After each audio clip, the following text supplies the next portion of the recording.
Hey brother, hope you guys are doing well in all this craziness and stuff. Yeah, our prayers are with you, and I hope you enjoy this quick video on doing a French press.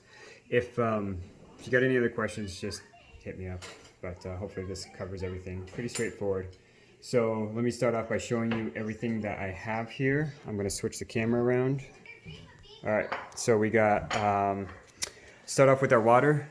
I have 600 milliliters of water, and here's the pot that I'm going to be using. Okay, so let's just go ahead and start with that. I usually get that started. I throw that on here, and I pour in the water so that it's just warming up while I start doing everything else. In the background, Natalie's going to be making some tortillas for breakfast, so don't worry about that. All right, so I just throw it on high.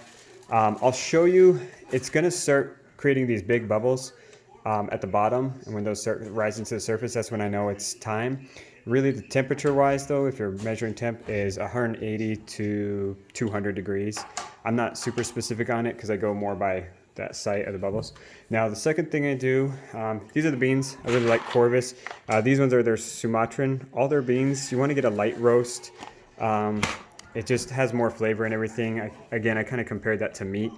You know, if you do a well-done steak, you're kind of doing a disservice to the steak. Light to medium rare kind of thing is better. So a light roast, you're going to get more flavor, and actually there's more caffeine too if you're looking for that. But anyways, I already pre-measured. Here's just a quick kitchen scale. Just a simple one, and it's not working right now. But anyways, I set it to grams.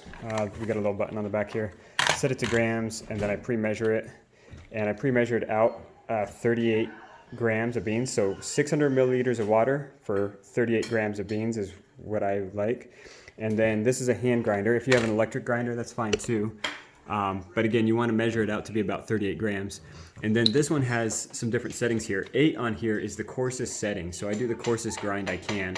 This is a burr grinder as well. There's also blade grinders. Burr grinders are the best because they give you the most consistent grind where all the granules are going to be about the same size consistently, versus blade grinders kind of just chop the beans and you get a real inconsistent grind on that. So anyways, I'm going to pause it real quick while I grind this thing because you don't need to watch me grinding for a minute or two or whatever it's going to take. So I'll be back with you in a sec.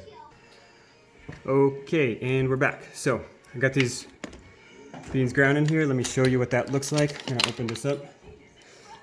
So you can see that there's a good, really coarse consistency across there. Some of them are almost as big as rice. Some of them are kind of like small rocks, but I really like a really coarse grind for my French press.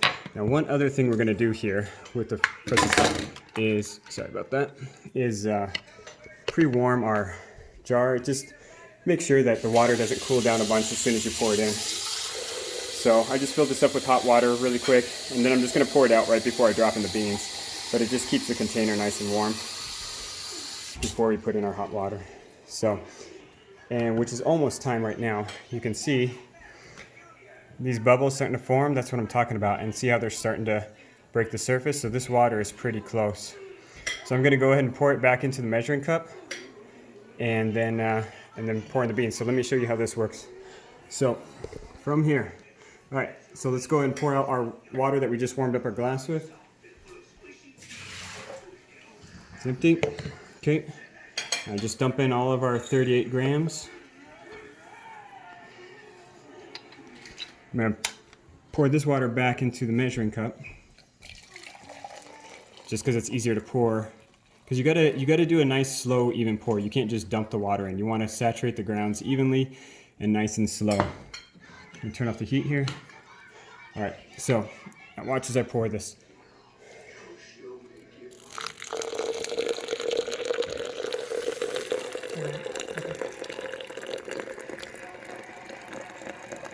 You see how I just move it around, and slowly I get all the grains just nice and slow, a little bit at a time, and you'll see this foam starting to build up on top. And that's kind of like the head on a beer. Some people like to break that and stir it up a little bit, even at this point. Some people do it at the very end. I actually found that I like the flavor of it more if I just let that stay. Some people like the aromatics to escape a little bit more. And it will change up the flavor profile of your coffee some. So you can experiment with that and try it. I'm just going to do it the way that I always do it and the way that you've had it done here. So again, I just keep that nice, slow, consistent pour. You don't want to slosh the beans. All right, now, last but not least, I'm going to set it for 4 minutes on the stove here. Sorry, bumped it. All right, so we're going to let that, we're just going to let that steep for about 4 minutes. Well, exactly 4 minutes. And then we'll run our press through it. In the meantime, while I'm letting that wait, I'm going to grab our coffee cups. Well, Natalie's got this awesome queen bee. You know how she is. She's definitely a queen bee. So I'm going to preheat this too, just so that when we pour the coffee in, again, it's just all about, like, as soon as the water starts to cool down significantly in any of these processes, it will kind of reduce the flavor of the coffee. And so pre-warming your mugs, pre-warming your French press is kind of ideal. So warm that up, and I'll just let that set while we wait for our few minutes.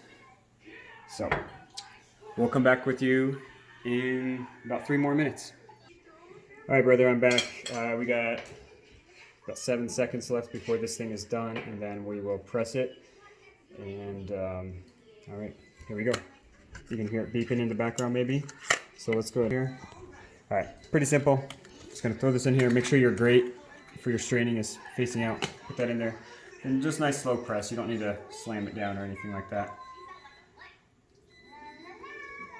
And voila, that is it. Let me turn this off. And then the standard mugs that we use, not Natalie's Queen Bee, but these are about 10 ounces, so they're a little bit bigger than like your regular like 6 ounce or 8 ounce coffee cup. So that's why I do 300 milliliters, because that's about 10 ounces, and that's just kind of perfect for us. But yeah, and you'll see it's got a good color. It's not super dark or anything, but yeah, there we go. It's awesome. I'll take a sip just because that's what they do on Food Network and all that. It's an amazing cup of coffee. All right, brother. Well, hey, the surprise I had for you for your birthday, I'll just go ahead and spoil it since I probably am not going to see you. And actually, I think your birthday's coming up, or I might have missed it. I'm sorry, I don't remember. Happy birthday, man. But I was thinking of getting you an AeroPress and showing you how to work that too. So maybe I'll do another tutorial on that sometime. All right, catch you later. Love you. Bye.